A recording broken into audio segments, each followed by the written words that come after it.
ছাত্ররা আশা করি সবাই ভালো আছো।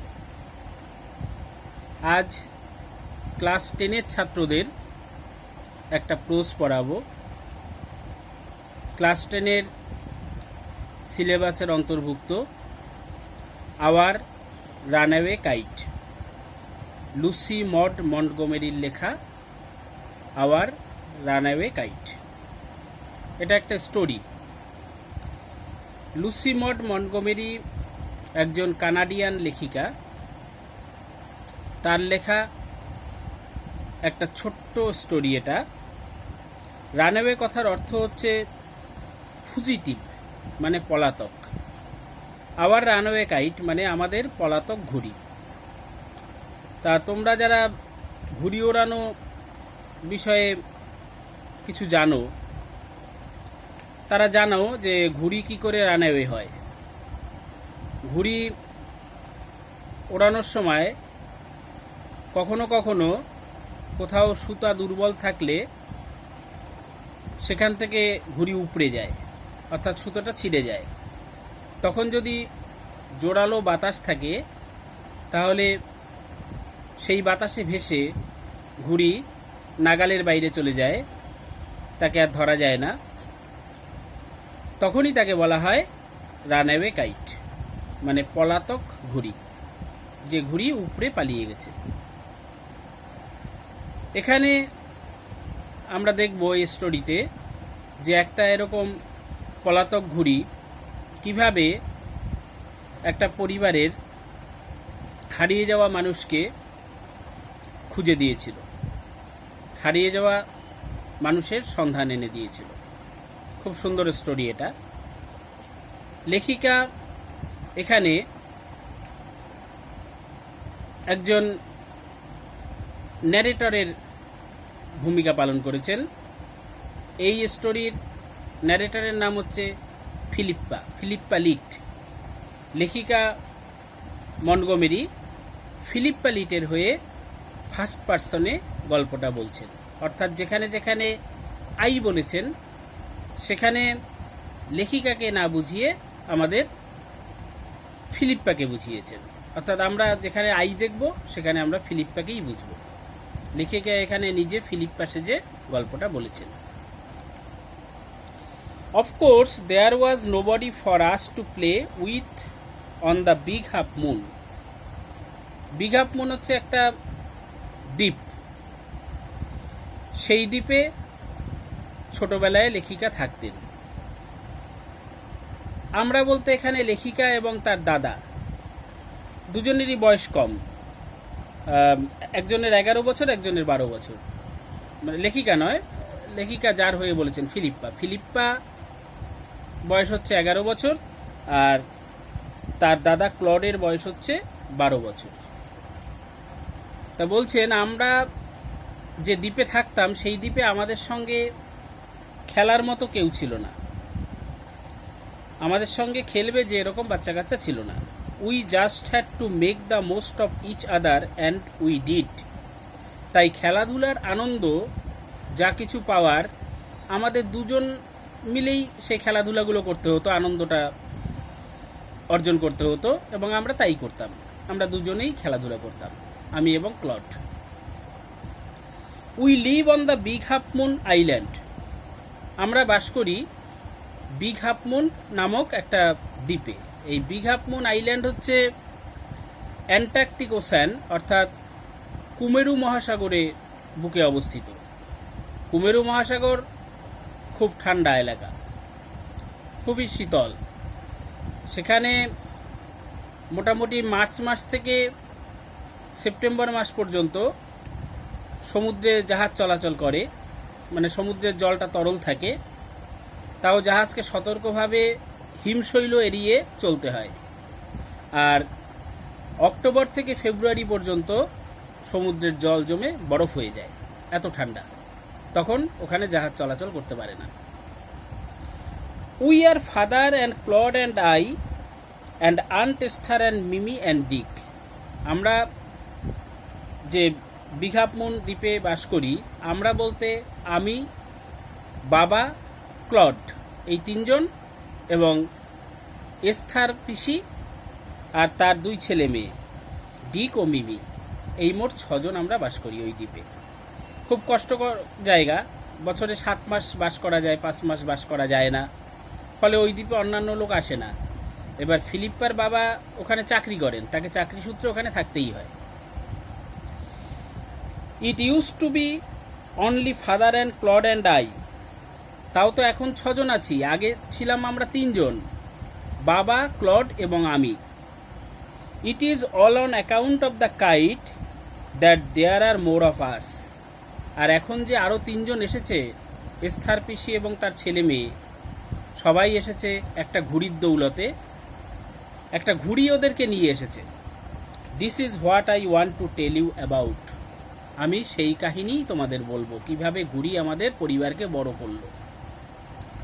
Father is the keeper of the big half moon light house. Keeper মানে গার্ড। আমার বাবা হচ্ছেন ওই বিগ হাফ মুনের লাইট হাউস যে রয়েছে, সেই লাইট হাউসের রক্ষী। লাইট হাউস কি? লাইট হাউস হচ্ছে একটা টাওয়ার, সেখানে সিগন্যালিং লাইটগুলো দেওয়া থাকে, সিগন্যাল দেওয়ার জন্য, জাহাজকে সিগন্যাল দেওয়ার জন্য। কারণ ওই জায়গাটায় তো দ্বীপ রয়েছে এবং দ্বীপের একটা বড় অংশই থাকে সমুদ্রে নিমজ্জিত।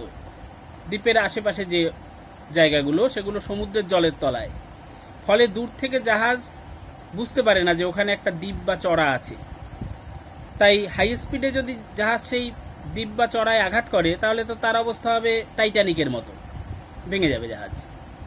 এই জন্য দূর থেকে সিগন্যাল দেওয়া হয়, সিগন্যাল দিয়ে বুঝিয়ে দেওয়া হয় যে এখানে চড়া আছে, এর ধারে কাছে আসা যাবে না, এবং কোন দিক দিয়ে যাওয়া হবে সেটাও লাইট দিয়ে ইঙ্গিত দেওয়া হয়। সেই লাইট হাউসের কিপার ছিলেন ফিলিপ্পার বাবা। I am 11 years old, Claude is 12। আমার বয়স হচ্ছে 11 বছর আর আমার দাদা ক্লডের বয়স 12 বছর। In winter when the harbour is frozen over.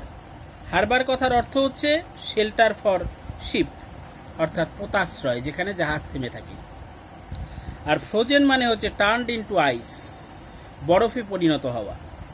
শীতকালে যখন এই পোতাশ্রয় এর জল বরফে পরিণত হয়, তখন তো জাহাজ চলতে পারে না।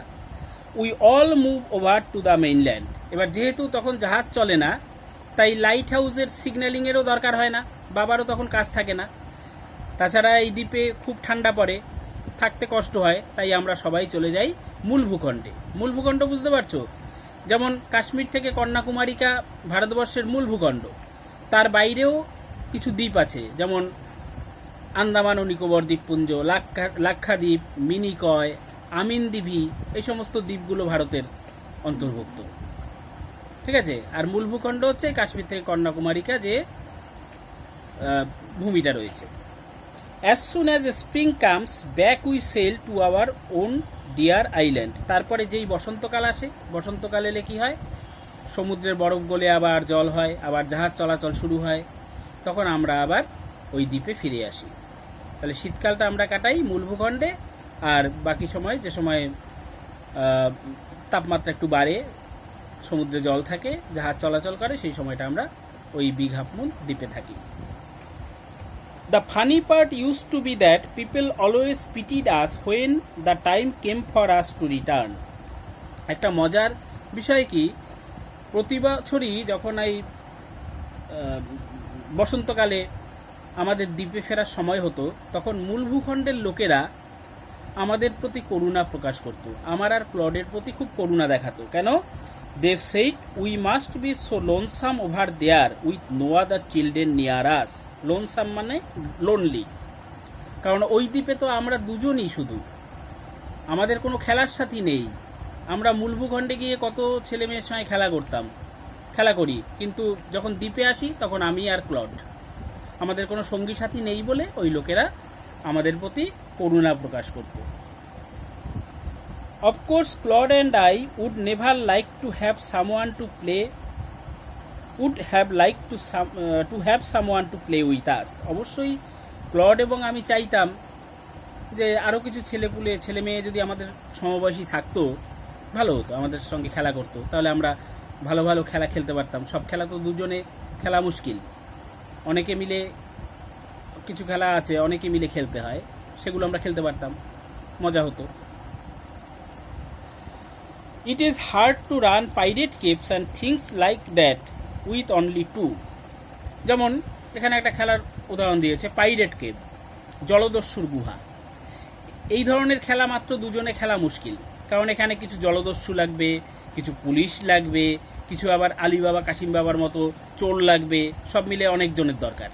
তাই এই ধরনের খেলা দুজনে খেলা মুশকিল।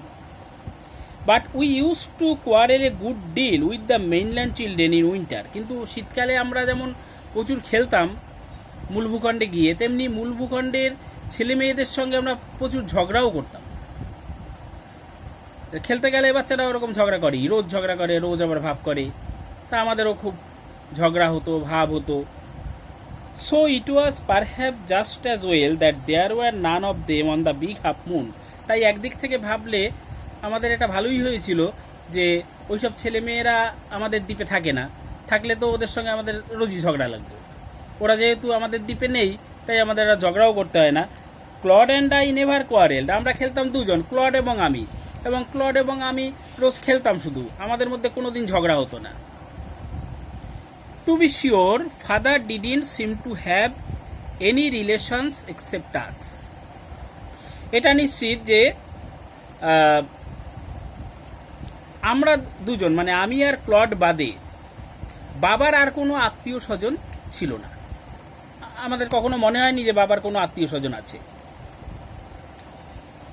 This use to puzzle Claude and me. Puzzle অর্থ হচ্ছে পারপ্লেক্স বা বিউইল্ডার, হতবুদ্ধি করা। এটা ভেবে আমরা হতবুদ্ধি হয়ে যেতাম, কারণ একজন লোকের কোনো আত্মীয় স্বজন নেই। সব মানুষেরই তো দেখা যায় আত্মীয় স্বজন থাকে। Everybody on the mainland had relations. মূল ভূখণ্ডে যখন আমরা থাকতাম তখন দেখতাম যে প্রত্যেক মানুষেরই অনেক আত্মীয় স্বজন আছে। কেউ আত্মীয় বাড়ি বেড়াতে গেছে, কারো বাড়িতে আত্মীয় স্বজন বেড়াতে এসেছে, আমরা দেখতে পেতাম সবারই আত্মীয় স্বজন আছে। Why hadn't we? তাহলে আমাদের কেন নেই? Was it because we lived on an island? এর কারণ কি এই যে আমরা দ্বীপে বাস করি? এমন কোনো নিয়ম আছে নাকি যে দ্বীপে বাস করলে তাদের কোনো আত্মীয় স্বজন থাকবে না, তারা ব্রাত্য হয়ে যাবে?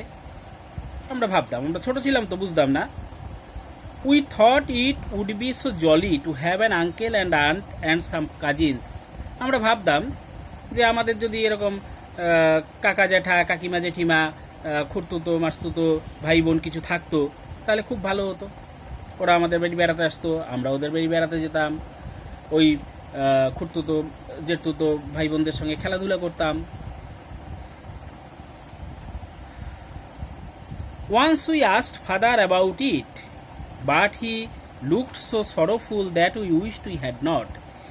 একবার আমরা বাবাকে এই বিষয়ে জিজ্ঞাসা করেছিলাম যে আমাদের আত্মীয় স্বজন নেই কেন, কিন্তু আমাদের এই কথা শোনার পর, আমাদের এই প্রশ্ন শোনার পর বাবাকে এতটা দুঃখী মনে হয়েছিল যে আমাদের তখন মনে হয়েছিল যে এই প্রশ্নটা না করলেই ভালো হতো, আমরা এটা জিজ্ঞাসা করে ভুল করেছি। He said it was all his fault. Fault মানে ব্লান্ডার, দোষ। বাবা বলেছিলেন যে এটা তারই দোষ, অর্থাৎ আমাদের যে আত্মীয় স্বজন নেই এটা বাবার দোষেই হয়েছে।